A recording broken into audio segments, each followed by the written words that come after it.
పెళ్ళైనా పండగైనా వేడుక ఏదైనా పట్టుచీరల ప్రత్యేక వేదిక వారాహి సిల్క్స్. మహాదేవ శ్రీమాత్రే నమః. రాబోయే జూలై నెలలో ఈ యొక్క ద్వాదశ రాశుల వారికి సంబంధించి మేషం నుండి మీనరాశి వరకు కూడా ఒక సంచలనమైనటువంటి మార్పులు మీరు గమనించవచ్చును, చూడవచ్చును. గత మిథున రాశి వారు కావచ్చును, తులారాశి వారు కావచ్చును, లేదా పలానా రాశి బాగుంది అని అందరూ చెప్తున్నారు. చెప్పినప్పటికీ కూడా సిచ్యువేషన్ మీకు తెలుసు, మాకు బాగా లేదే, మరి బాగుందని చెప్తున్నారు ఏమిటి అనేటువంటి పరిస్థితులు. 9వ భావంలో గురువు ఉంటే ఎంతటి అద్భుతమైనటువంటి ఫలితం ఉంటుందో అందరికీ తెలుసు. మరెందుకు తులారాశి వారికి గత 2025 బాలేదు అనేటువంటి డౌట్ కానీ క్వశ్చన్స్ కానీ మీకు ఎప్పుడైనా వచ్చాయా? సరే, ఏదేమైనప్పటికీ కూడా గోచారము గ్రహచారము రెండు కళ్ళ లాంటివి. రెండు కూడా రెండు కళ్ళ లాంటివి. రాబోయే జూలై నెలలో 24వ తారీఖు శనైశ్వరుడు వక్ర దృష్టి, అదేవిధంగా ఈ యొక్క జూలై నెలలో గురువు సూర్యునితో కలవబోతున్నాడు.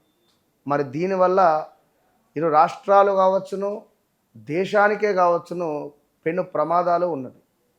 భూకంపాల, మరి అధిక వర్ష సూచనల, కొండ చర్యలు విరిగి పడేటువంటి పరిస్థితులు, లేదా ఈ యొక్క వాటర్ రిలేటెడ్ ప్రాంతము చాలా ఇబ్బందులలో ఉంటుంది. లైక్ అంటే నదీ తీరాలు కానీ, సముద్ర తీరాలు కానీ.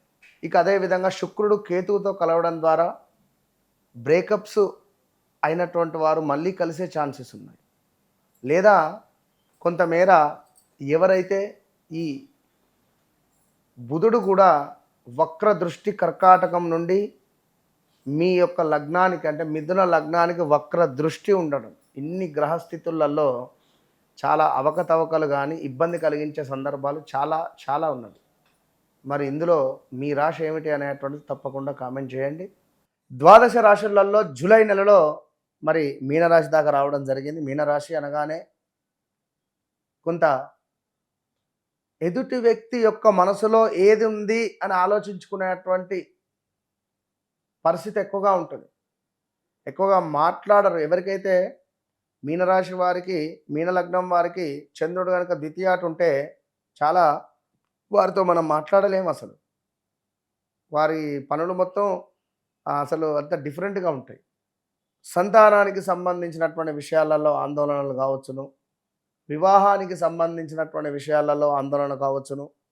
మన ఈ మధ్యలో 1988 అమ్మాయి ఇంకా వివాహం కాలేదు. 2022-23 నుంచి సంబంధాలు చూస్తున్నారు. సో ఎప్పుడు జరుగుతుంది గురువుగారు అంటే చెప్పా, వారి యొక్క జన్మ జాతక రీత్యా అమ్మ మీకు 2 సార్లు వివాహ యోగం ఈ సమయంలో వచ్చింది, ఈ సమయంలో మీకు సంబంధం వచ్చిందా రాలేదంటే అవును గురువుగారు వచ్చింది. మరి ఈ సమయంలో మీకు వచ్చిందంటే అవును గురువుగారు వచ్చింది. మరి ఎందుకు చేసుకోలేదు? వారు ఒక పర్సనల్ విషయం చెప్పారు. ఓకే అమ్మ, మీ ఇష్టం అని చెప్పిన. మరి ఎవరికైతే గత 2022 ఆగస్టు నుంచి 23, 24, 25, 26 ఈ రోజు వరకు, ఈ యొక్క జూన్ వరకు కూడా చాలా అంటే చాలా ఇబ్బంది కలిగించేటువంటి సందర్భాలను ఫేస్ చేస్తున్నటువంటి వారిలో ఈ మీనరాశి వారు ఉన్నారు.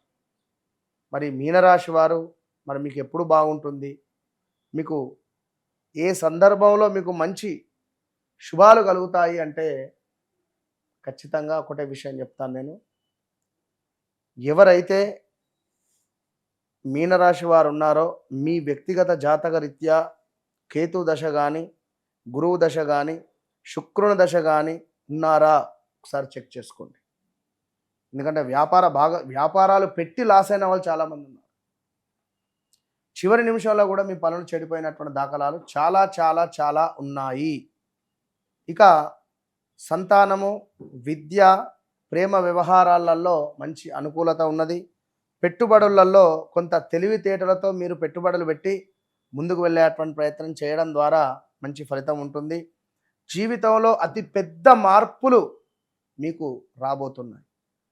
అదేవిధంగా వ్యక్తిత్వ వికాసము, కర్మ ఫలితాలు ప్రత్యక్షంగా అనుభవించేటువంటి కాలం ఇది అని గమనించుకోండి. సో మరొకటి ఏమిటంటే కుటుంబ ఆస్తి వ్యవహారాలు ఏవైతే ఉన్నాయో అన్నదమ్ములకు సంబంధించింది కానీ లేదా ఆస్తి వ్యవహారాలకు సంబంధించినటువంటి విషయాలన్నీ కూడా ముందుకు వెళ్ళేటువంటి పరిస్థితులు ఉన్నవి. పాత సమస్యలు కొంత పరిష్కారం లభించే పరిస్థితి ఉన్నది. గృహంలో కొంత మార్పులు ఆలోచనలు కూడా వచ్చే పరిస్థితి ఉన్నది. వివాహం కాని వారికి వివాహం, సంతానం కాని వారికి సంతానము, విదేశీ ప్రయాణాలు, ఇట్లా అన్ని రకాలుగా మనకు ఈ యొక్క జూలై నెలలో కొంత అనుకూల ఫలితాలు ఉన్నాయి. సో దీన్ని మనం యూజ్ చేసుకోవాలి. ప్రతి గురువారము గురు సేవ కానీ, గురువులకు నమస్కారం చేయడం కానీ, దక్షిణామూర్తి శ్లోకాలను చదువుకోవడం ద్వారా కానీ కొంత మనకు శుభం కలుగుతుంది. వ్యక్తిగత జాతక రీత్యా మీకు నడిచే దశ అంతర్దశలు ఏవైతే ఉన్నాయో 1-2 సార్లు చెక్ చేసుకోండి.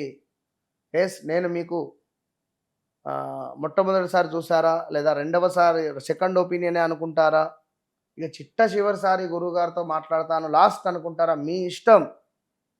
వన్స్ నన్ను కలవక ముందు, నన్ను కలిసిన తర్వాత, నాతో మాట్లాడక ముందు, నాతో మాట్లాడిన తర్వాత అనేటువంటిది మీ జీవితంలో ఖచ్చితంగా ఒక ఒక అద్భుతమైనటువంటి ఫలితం అయితే ఉంటుంది. All the best.